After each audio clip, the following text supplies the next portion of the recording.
খেলাধুলায় বাড়ে বল, মাদক ছেড়ে খেলতে চল, এই স্লোগানকে ধারণ করে কোষ্যাপুকুর পাড় প্রিমিয়ার লিগ কর্তৃক আয়োজিত কেপিএল ফুটবল টুর্নামেন্টের উদ্বোধনী অনুষ্ঠান অনুষ্ঠিত হয়েছে।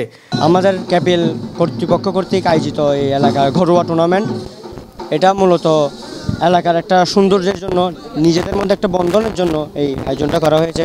কর্ণফুলী চ্যানেলকে অনেক অসংখ্য ধন্যবাদ এখানে আসি আমাদের সাথে আমাদের খেলাটাকে, আয়োজনটাকে একটু সৌন্দর্য করার জন্য।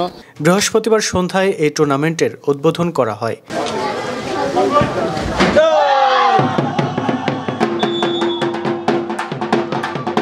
এতে Approx, Dynamo, Elite, Six Warrior, Avenger, Hexastar সহ মোট 6টি দল অংশগ্রহণ করে।